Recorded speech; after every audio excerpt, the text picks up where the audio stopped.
Hello, I'm Jennifer Zundel, and I'm certified Calling in the One coach, supporting singles to identify and release the hidden inner obstacles that have been keeping love away so that you can transform your painful patterns in relationships and manifest the love that you desire. And I'm here with Deb today, and she was a client who worked with me through the Calling in the One program to support her to transform her experiences in relationships. And I'm so excited to talk with you today, Deb. So I wanted to ask you, first of all, if you could share about your experience with relationships before coaching with me. And so what I mean by that is, what was your pattern in love before coming to me? Oh boy. Well, going way back, I believe my father to have been quite self-centered and narcissistic. And since that must have shaped my perception of love, that's who I ended up marrying, a very narcissistic man who, everything seemed okay on the surface, but underneath there was not much for me. As it was sort of all about him, and that played out in most of my relationships. So that's what I was dealing with. And then, Yeah. I also, my other part of the pattern was kind of caving in and not being able to stand up for myself in the long term. Yeah. That sounds like it was a painful pattern and Yes, frustrating, I'm it was. sure. Yeah, Yes. I'm sure. And I'm sure a lot of people can relate to that who will be watching this, that they have been experiencing being in relationships with other people who are selfish and self-centered and attracting that, and then not even really understanding how they seem to Right. keep attracting the same type of people. And yet at the same time, like they're smart, they're intelligent, they have things going for them, and they're good people and have done work on themselves already, so that's frustrating to feel like you should have this figured out, and why am I struggling so much, right? Exactly. Yeah. Exactly. Yeah. Yeah. So why did you decide to do the Calling in the One program? Uh, I had done a lot of emotional and spiritual work after my divorce, which was 4 years ago.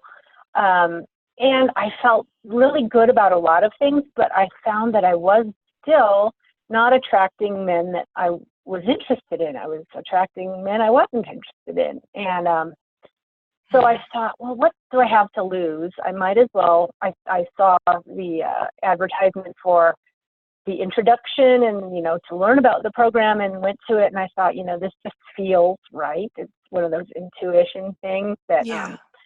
it sounded like it was going to be helpful. Right. Well, I'm so glad that you were there. So, Me too. yeah. And I think that there's just, again, so many people who can relate to attracting more and more of the ones you're not interested in, and Yes. so being able to transform that is huge. So I want to hear now, what are things like in your romantic life right now? Well, let me think. I finished the course, I believe it was the end of December or January, and at the end of January, I met the man I'm dating at this time. And on the first meeting, we didn't quite hit it off, but a little bit later, we got together and had a date, and we've been dating ever since. So that's been about 7 months. Wow. So you've been together for 7 months, and it Yes, sounds like you met him pretty quickly after finishing the program.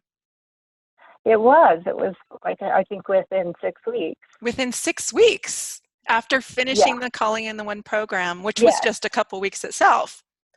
Yeah. Right.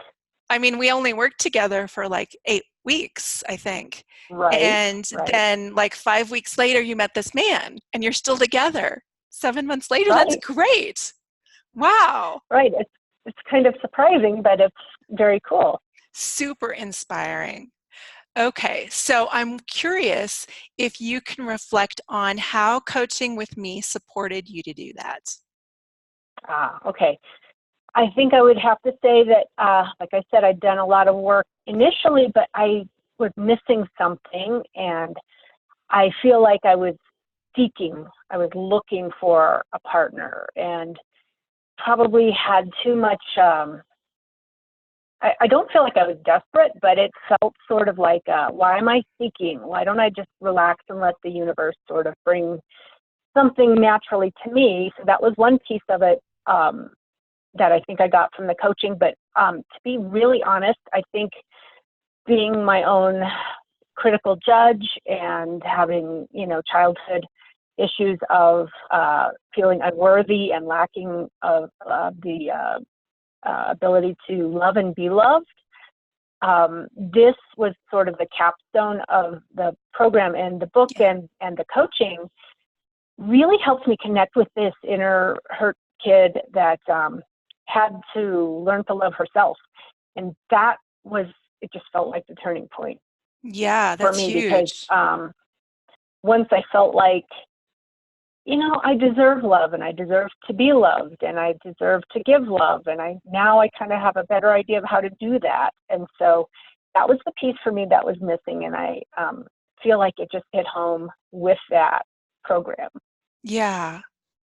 Yeah, and I know that you had already done some work before coming to me, so it wasn't like Yes. this was your first turn around the block, right? No, it wasn't.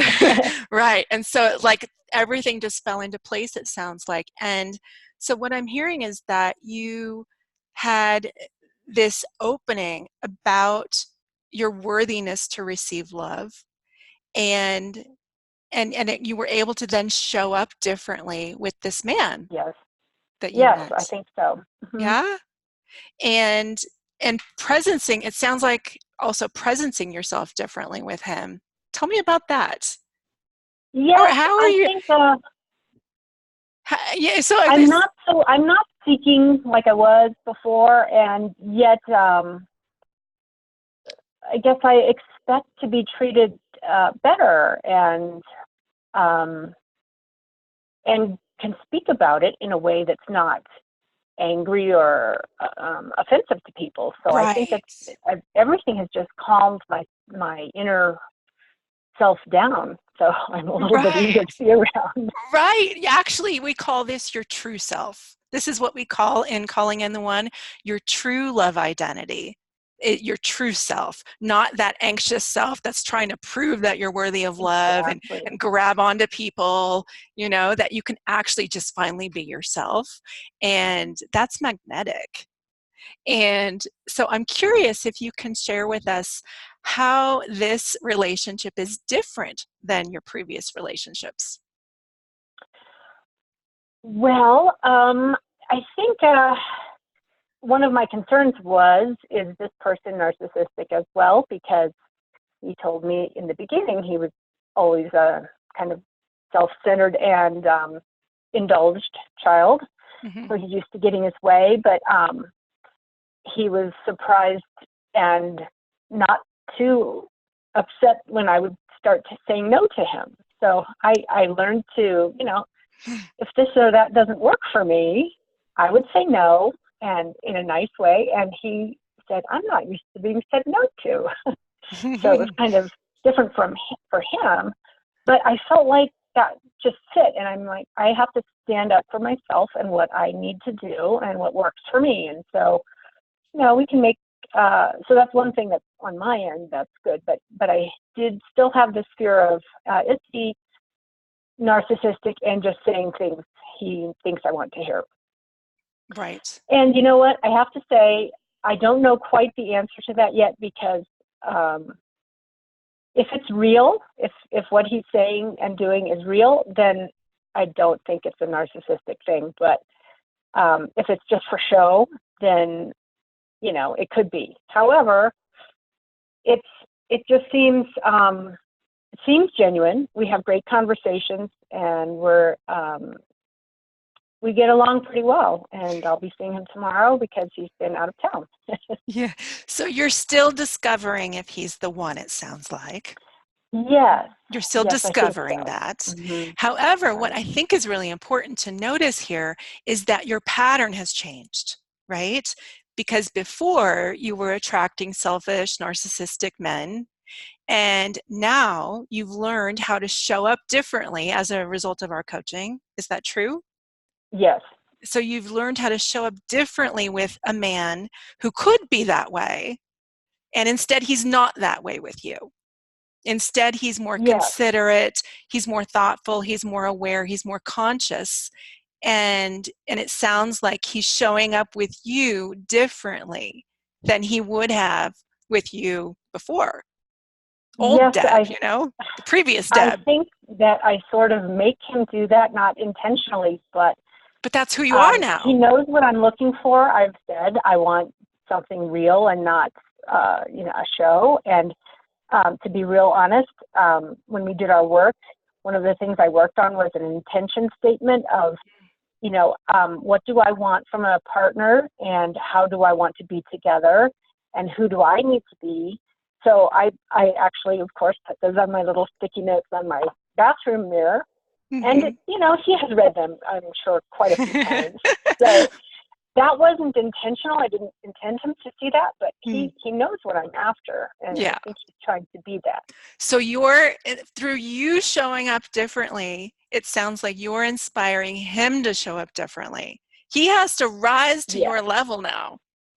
He has to be does. his best self in order to be with He you. does. That's So you'll I think expect no less. well, and he needs to. And he Yeah. needs to. And Well, that's what you're inspiring, right? I mean, I hope this so. is how you're going to discover if he's the one. This is how you're going to discover, is how you move through this period where you're each discovering who are you together, and are you able to rise into that together. That's so Yeah. inspiring. I'm so inspired. So I'm curious, if there's any more specific breakthrough that you can share that you had during the program, if anything comes to mind. I think for me, the biggest thing that was missing was the self-love piece, because I think in the past I was always looking for someone to give me love instead of me having it within my own self. Right. And now I feel like that is there and it's solid. And even if I don't end up with somebody, I don't really care, because I'm happy being alone. I'm happy being with somebody. And it was so important for me to feel that self-love and self-respect. Mm-hmm. So it sounds like this is just your normal way of being now. Like you walk around the world centered in this reverence and respect and self-love for yourself, regardless of what's happening. And again, that is actually super magnetic. Super magnetic. Wow. And it just all kind of came together. I do have to say I was practicing some mindfulness things and doing some things that I think also very much helps focus on the now and being with people instead of thinking ahead or things like that. Right. And we were working on some of those things too in our practices together. Yes. So I'm curious if there are other areas of your life that have benefited from our coaching in addition to your romantic relationships. Oh, goodness. I know you weren't expecting that question, right? I wasn't expecting that, but I just threw it out there. I think I'm just the whole self-awareness and self-respect is just a beautiful thing. And I think I'm more grateful in general about my life and everything that's going on around me. Even if things aren't positive, I'm much more kind to myself. So I'm thinking that is it's just a different outlook on life. That is great. So I'm wondering what you would say to someone who's considering coaching with me, especially if they don't know if they can afford it, or if they don't realize, if they're not sure if they have the time to invest in it. What would you say? I see. Sure. At the time I took the course, I thought I had to think about it, and do I want to spend this money on this course? And I thought, well, if I don't do it, maybe I won't make progress. So I thought it would be an investment in myself. So I just went ahead and saved for it and booked the course. As far as the time, it was, I think, about 2 hours for 8 weeks. And I got to look forward to the time spent doing that. And, but yet it did take extra time to read the book because we had to do our weekly reading, and I was diligent about that. So it is a bit of an investment. But again, I think we single people are worth it. So, I think it's important to definitely give yourself that time that you might need, because I think it really helps move people along. I love that. Thank you. Well, before we close up, I wanted to thank you for sharing with me today. And is there anything else that you wanted to say before we finish up? I think to your listeners that the Calling in the One program and Jennifer are very helpful in helping people figure out what they need to do and how they need to get there. And it was a big turning point for me. And I think it helps to do some of this work ahead of time if someone is able to, but even if they're not, they could still take it and benefit from the course. Absolutely. Well, thank you for being with me today, Deb. And I'm so happy that you've made so much progress in our work, and that you're still applying it and getting great results. And I can't wait to see what happens next. Okay. Well, that's Okay. so exciting. Okay. All right. It was great Bye-bye. talking to you. Goodbye. Bye-bye.